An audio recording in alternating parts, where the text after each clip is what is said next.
Je m'appelle Émilie et j'ai 34 ans. Il y a 3 semaines, je me suis effondrée à mon bureau à 23h47 à la suite d'un accident vasculaire cérébral hémorragique massif. Les médecins m'ont dit que j'étais à 48 heures de lésion cérébrale permanente ou de la mort. Ma mère a reçu l'appel à 7h du matin. À 9h30, elle était à l'hôpital. À 15h, elle a décidé que la visite du lieu de mariage de son autre fille à Saint-Barthès ne pouvait tout simplement pas attendre. Bienvenue sur la chaîne Karma Strike. Je suis sortie faire une petite promenade pour prendre l'air. Ce genre de déplacement m'aide vraiment à digérer des histoires aussi lourdes que celle d'Émilie. D'où venez-vous aujourd'hui? Êtes-vous également actif? Ou simplement vous détendez-vous? Retournons dans la salle de réveil où le vrai combat a commencé. Les lumières fluorescentes du bureau sont les dernières choses que j'ai vues. Elles bourdonnaient.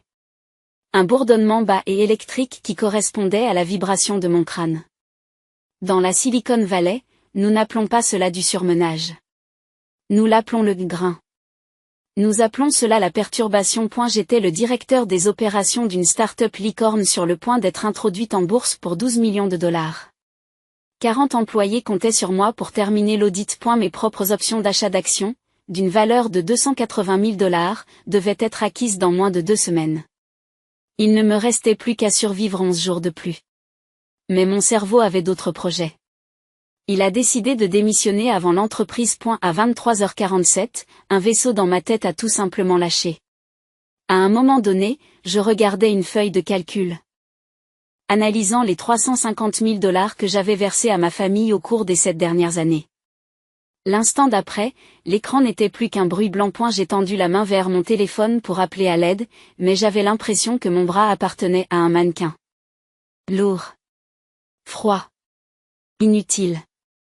Le sol ne m'a pas seulement frappé. Il m'a accueilli. J'ai passé les heures suivantes dans le vide. Pas de lumière blanche. Pas de flashback. Juste le carrelage froid contre ma joue et le curseur clignotant de mon ordinateur portable. J'attendais une phrase que je ne finirais jamais. L'agent de sécurité m'a trouvé après de minuit. Lorsque j'ai atteint le centre médical de l'UCSF à Mission B, les chirurgiens étaient déjà en train de se préparer. Ils ne pensaient pas que je passerais la nuit. Ma mère, Amanda, a finalement répondu au téléphone à 7h le lendemain matin. Elle ne s'est pas précipitée. Elle n'a pas crié.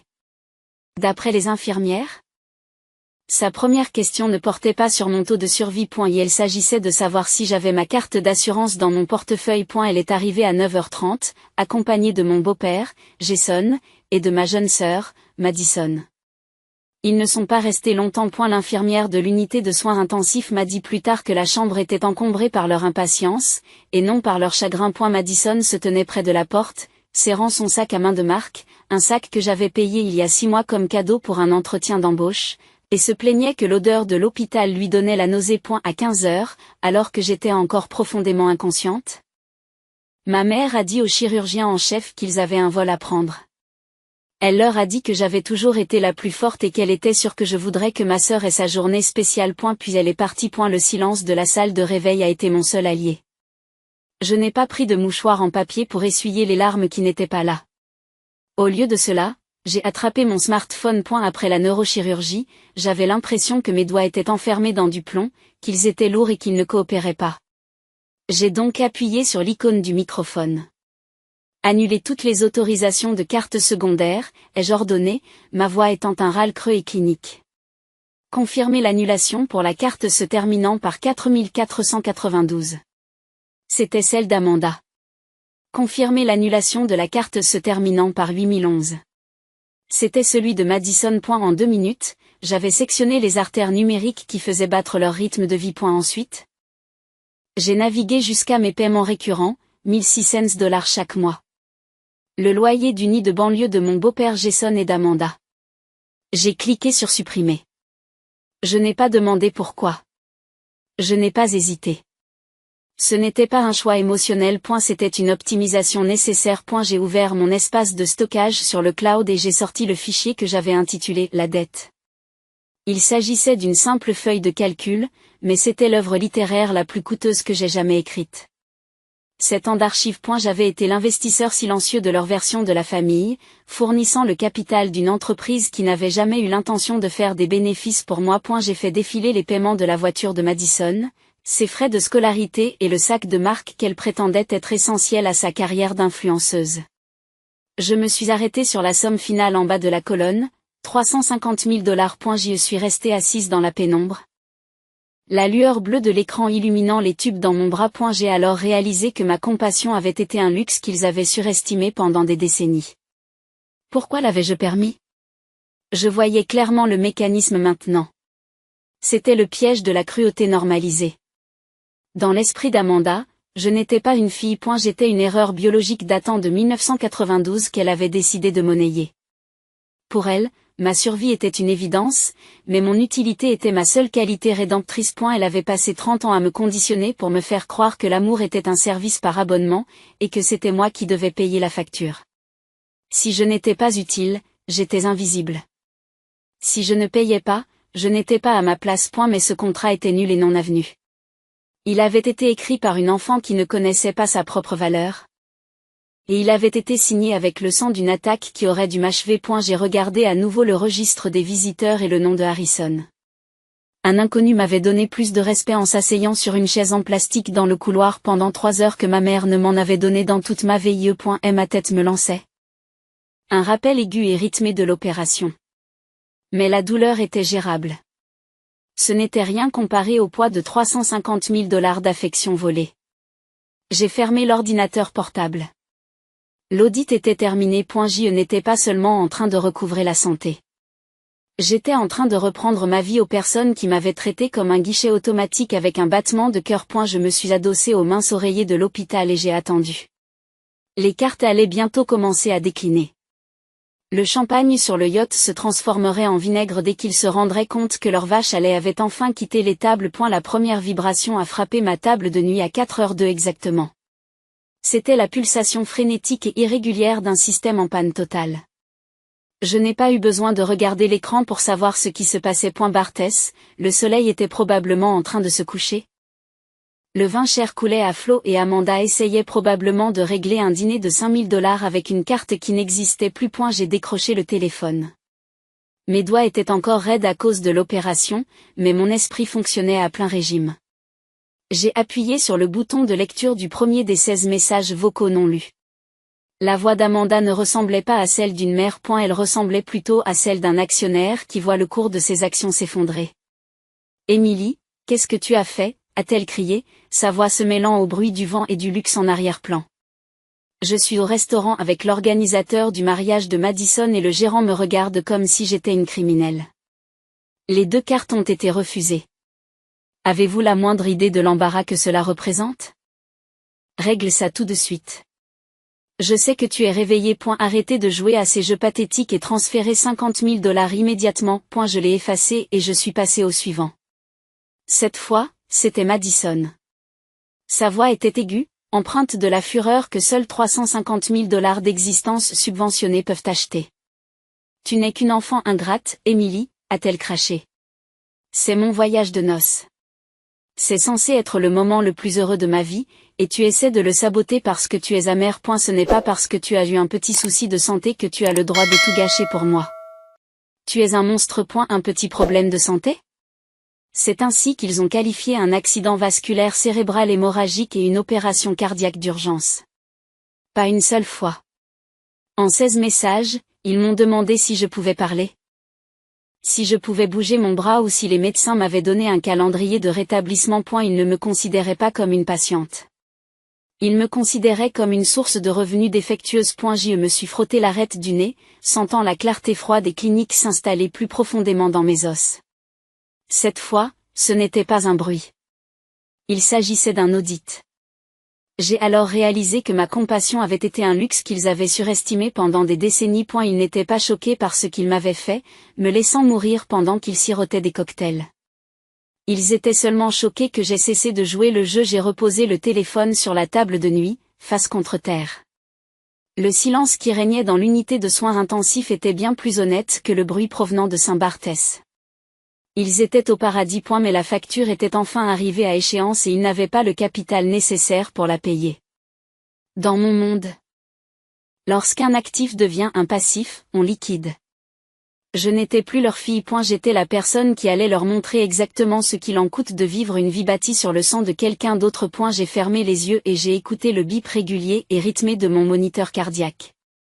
C'était la seule voix en laquelle j'avais confiance à présent. Calme. Factuel.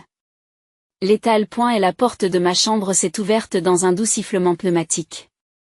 Je n'ai pas tendu la main vers le bouton d'appel.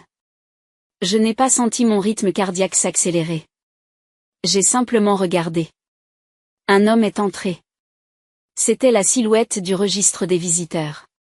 Harrison. De près, il ne ressemblait pas à un étranger. Il ressemblait à un miroir, des cheveux argentés, des traits nets et des yeux bleus, correspondant exactement à ceux qui me regardaient dans la vitre de l'hôpital tous les matins. Et elle n'a pas parlé tout de suite. Il est resté debout au pied de mon lit, les mains jointes dans le dos. Comme un homme qui surveille un projet qu'il finance depuis très longtemps. Lorsqu'il a enfin ouvert la bouche, sa voix était un bourdonnement profond et résonnant. Je suis désolé d'être resté si longtemps à l'extérieur, Emily, dit-il. J'ai passé 30 ans à apprendre comment être un fantôme dans ta vie. En tant qu'investisseur principal de ta start-up, j'étais inscrit comme contact principal en cas d'urgence sur la police d'assurance de ton entreprise. Je n'étais pas seulement un fantôme. J'étais le gardien silencieux prévu dans vos contrats professionnels pour garantir que même si votre famille vous abandonnait, je ne le ferais pas. Le registre des visiteurs dit, vous êtes là tous les soirs, ai-je dit. Et le médecin a dit que quelqu'un avait payé la facture $280 000 en liquide. Et elle a marché jusqu'à la chaise du visiteur et s'est assis. Il n'a pas demandé la permission. Il a agi avec l'autorité tranquille d'un acteur principal. C'était la partie la plus facile a-t-il dit. Je suis Harrison. Je suis le fondateur de Harrison Capital. Je suis également l'investisseur providentiel qui a investi $1 800 000 dans votre start-up il y a 3 ans, alors que la série a échoué. J'ai ressenti un froid frisson de reconnaissance. Il y a 3 ans, mon entreprise était à 6 semaines de l'insolvabilité. Une société anonyme était intervenue. Sans poser de questions, elle a fourni exactement le capital dont nous avions besoin pour atteindre l'objectif de l'introduction en bourse. C'est le miracle qui a sauvé ma carrière. Aujourd'hui, je me rends compte que ce n'était pas un miracle. C'était une stratégie. Pourquoi ? Ai-je demandé. Le mot était court, percutant, une demande de données. Il s'est penché en avant, ses yeux bleus, mes yeux, se sont adoucis pour la première fois. C'était le regret du gardien. Amanda m'a dit que si j'essayais de te retrouver, elle ferait de ta vie un cauchemar. A-t-il murmuré. Elle a dit qu'elle te dirait que je t'avais abandonné. Elle a menacé de te traîner dans tous les tabloïds de l'État pour protéger sa réputation. Et alors ? Je suis resté en retrait. J'ai assisté à la remise de ton diplôme de fin d'études secondaires depuis le dernier rang. J'ai regardé ta cérémonie universitaire en direct. Je suis devenu l'investisseur silencieux de ton existence. Il a fait une pause, sa voix tremblant légèrement. Mais ensuite, j'ai reçu l'appel m'informant que tu t'étais effondré. Je t'ai regardé derrière cette porte vitrée pendant 3 heures la première nuit, Emily, et j'ai réalisé que mon silence te coûtait la vie. Je ne l'ai pas serré dans mes bras. Je ne lui ai pas offert mon pardon. Je me suis contenté d'absorber les nouvelles informations dans mon architecture mentale. Elle m'a pris $350 000 en 7 ans. Harrison, ai-je dit. Elle a utilisé mon pouce pour me voler alors que j'étais intubé. Le visage de Harrison est devenu froid. La douceur a disparu, remplacée par la létalité d'un homme qui négocie en milliards. Je sais, dit-il. Et c'est pourquoi le fantôme s'en va. Je ne suis plus derrière la vitre. Nous en avons assez d'être exploités, Emily. Il est temps de fermer le compte de la famille Alvarez. Harrison fouille dans sa mallette et en sort un lourd portefeuille en cuir. Ce n'était pas une simple collection de documents. C'était une arme mortelle. Il l'a posée sur mes genoux, son visage étant un masque d'intensité froide et professionnelle. J'ai créé un fonds fiduciaire pour toi quand tu avais 4 ans, Emily, dit-il. Sa voix baissant d'une octave. J'y ai versé des millions pendant 30 ans. C'était censé être ton filet de sécurité. Ta liberté. J'ai ouvert le dossier d'un geste sûr. Les chiffres du registre numérique étaient stupéfiants. 2 400 000 $ avaient été retirés au cours des 10 dernières années. J'ai regardé les bordereaux de retrait. Et la signature en bas de page indiquait Émilie Alvarez. Mais l'écriture n'était pas la mienne. C'était une imitation parfaite de mon écriture cursive, celle que l'on apprend que lorsqu'on a passé sa vie à observer quelqu'un de l'autre côté de la table. Elle n'avait pas seulement falsifié mon nom. Elle avait utilisé la procuration durable que j'avais signée il y a 10 ans, un document que je lui avais aveuglément accordé pour gérer mes affaires pendant que j'étais enterré dans le travail. Elle n'a pas eu besoin de s'introduire dans la banque. Je lui avais remis les clés, et depuis, elle me saignait à blanc. Falsification, ai-je dit. Le mot ayant un goût de cuivre dans ma bouche. Elle ne s'est pas contentée de voler mes économies alors que j'étais dans le coma. Elle a passé toute ma vie à me voler mon avenir. Harrison a pointé du doigt les dates de l'audit. Regardez les retraits à haute fréquence. 2015, c'est l'année où Madison a commencé son université privée. 2019, c'est l'année où l'entreprise de construction de Jason a fait faillite et où ils ont magiquement acheté une nouvelle maison. Je me suis frotté les yeux. Ce n'était plus une dynamique familiale. C'était une entreprise criminelle. J'avais été le financier involontaire de ma propre marginalisation. Chaque urgence pour laquelle il m'appelait était un mensonge destiné à me faire travailler, à me faire gagner de l'argent et à m'empêcher de regarder les comptes qu'il vidait dans mon dos. Les banques sont déjà en train d'auditer ces comptes, dit Harrison. Le ton aussi froid que le sol d'une salle de serveur. J'ai les images de sécurité de l'agence où Madison et Amanda se sont rendues il y a 3 mois. Elles ont utilisé une fausse carte d'identité et votre numéro de sécurité sociale. C'était le coup de feu. Je n'ai pas eu envie de crier ou de jeter le dossier. J'ai simplement ressenti la logique froide et dure d'un système en cours de purge. Ils n'étaient pas seulement ingrats. C'étaient des criminels.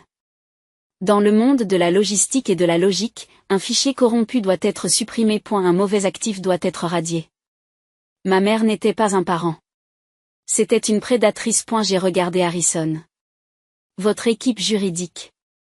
Je ne veux pas d'excuses. Je veux un acte d'accusation. La porte de ma chambre d'hôpital ne s'est pas simplement ouverte. Elle a été envahie. Amanda menait la charge, sa peau d'un bronze profond et allée par 7 Days in St. Barthès. Suivi de Jason et d'une Madison furieuse. Ils avaient l'air de sortir d'un yacht, rayonnant encore de la chaleur des Caraïbes, alors que j'étais assise sous les lumières froides et stériles de l'unité de soins intensifs. Comment oses-tu? La voix d'Amanda était une lame tranchante, coupant le bourdonnement des moniteurs. Elle n'a pas regardé mes bandages ni les lignes intraveineuses. Elle est allée directement au pied de mon lit, les yeux brillants d'une avidité particulière. Nous avons été humiliés devant tout le monde. Nos cartes ont été refusées au dîner. L'hôtel a exigé le paiement? Vous l'avez fait exprès. Elle a fait un pas en avant, son visage s'est tordu en un rictus. Tu as gâché mon voyage de noces, Émilie. Tu es toujours si dramatique, mais là? C'est encore pire. Nous avons dû emprunter de l'argent à la famille de Grégory pour rentrer à la maison. As-tu la moindre idée de l'image que cela donne de nous? Je les observais avec un détachement clinique qui semblait les exaspérer encore plus. Je n'ai pas tendu la main vers mon bouton d'appel. Je n'ai pas bronché. J'ai simplement ressenti la logique froide et dure d'un système en train d'être purgé. Les cartes ont été annulées parce que les comptes ont été compromis, ai-je dit, la voix creuse et méthodique. Compromis, cracha Amanda. Ils n'étaient pas compromis avant que tu ne décides de te comporter comme une sale gamine.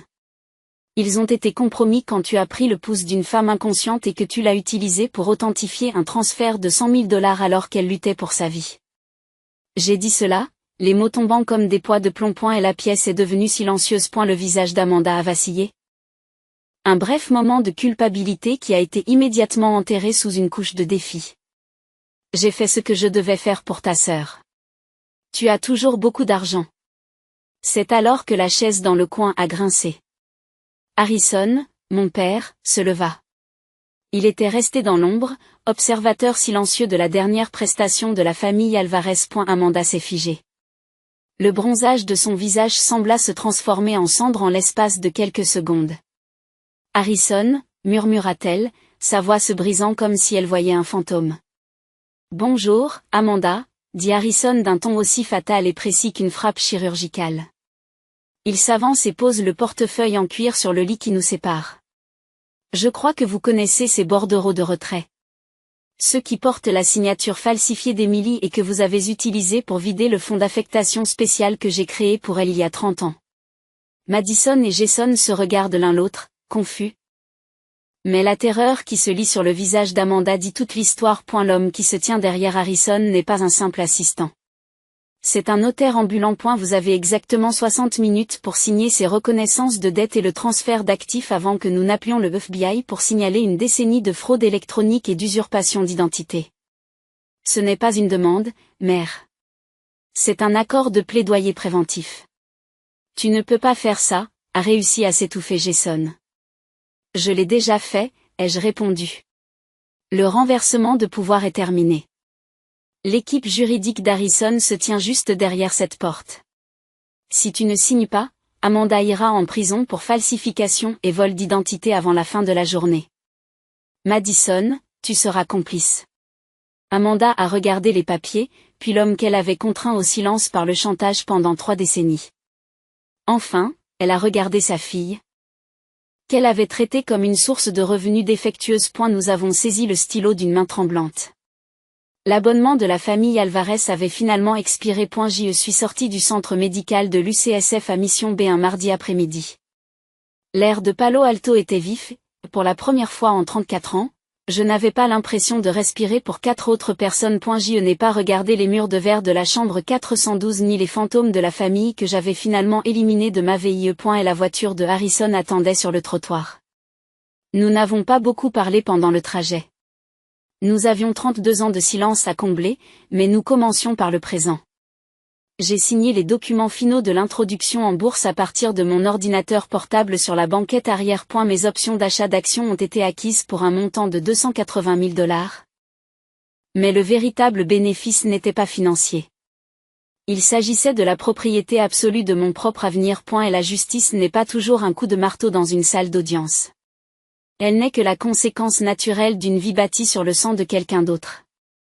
Le mariage de rêve de Madison ne s'est pas simplement effondré. Il s'est évaporé. Sans mes $100 000 pour payer la note, la façade de sa vie parfaite s'est effondrée. Et la famille de Gregory, obsédée par le statut social, a été tellement embarrassée par le scandale financier et les accusations criminelles de falsification que les fiançailles ont été rompues dans les 48 heures. L'influenceuse fait désormais l'objet d'une saisie sur salaire ordonnée par le tribunal. Elle troque ses talons de marque contre des baskets antidérapantes dans un restaurant de San José.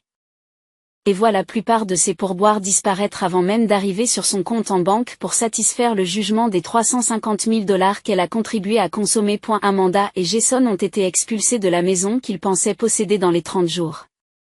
Ils ont rapidement découvert que la communauté qu'ils avaient essayé d'impressionner avec tant d'acharnement a la mémoire très courte pour les personnes sans capital. Ils vivent maintenant dans une location exiguë, leurs mouvements étant limités par des chevilles de contrôle en attendant leur procès pour des délits fédéraux de fraude électronique et de vol d'identité qu'ils ne peuvent plus me payer pour ignorer. J'ai emménagé dans un nouveau bureau, un espace soutenu par l'entreprise de Harrison, mais entièrement dirigé par mon code. Je ne suis plus l'investisseur silencieux de la cupidité de quelqu'un d'autre. Tous les matins, je me regarde dans le miroir en me préparant.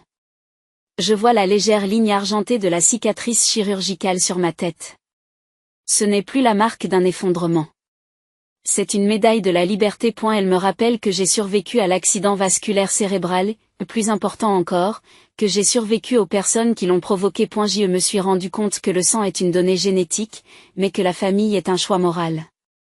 J'ai passé toute ma vie d'adulte à croire que l'amour était quelque chose que je devais gagner en étant utile. J'avais tort. On ne peut jamais remplir une tasse qui n'a pas de fond. Et si vous écoutez ceci et que vous vous sentez comme l'invisible, celui dont on attend toujours qu'il paie mais qui n'est jamais vraiment invité. Rappelez-vous que vous avez le droit de construire votre propre unité de soins intensifs mentaux. Vous avez le droit de créer un espace sacré où le seul prix d'entrée est une véritable attention. Fixer une limite n'est pas un acte de cruauté. C'est un acte d'autopréservation. Parfois, La chose la plus professionnelle à faire est de mettre fin à une relation toxique et à la dette. Le pardon ne consiste pas toujours à faire la paix avec la personne qui vous a blessé. C'est parfois le seul moyen de se libérer de la prison de ses attentes. Et la justice a été rendue. Si vous pensez que tout le monde mérite un nouveau départ après s'être libéré de chaînes toxiques, veuillez cliquer sur j'aime et partager cette histoire.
The point now where I feel like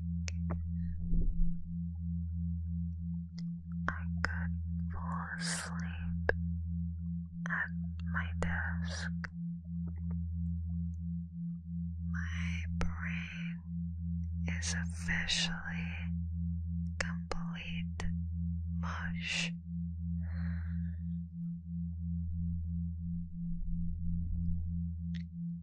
Is your brain complete mush?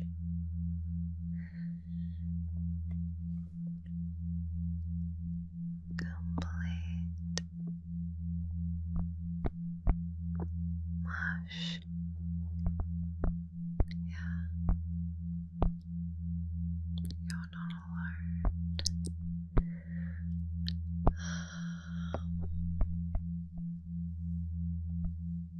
I'm so sleepy.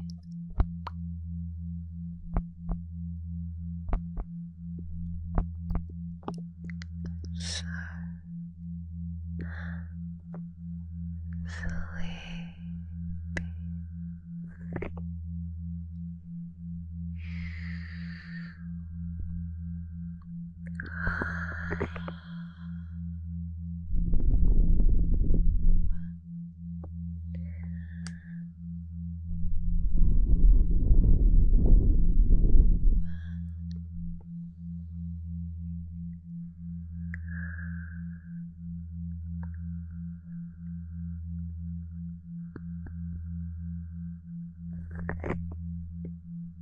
Do you now see the power of the brain melter?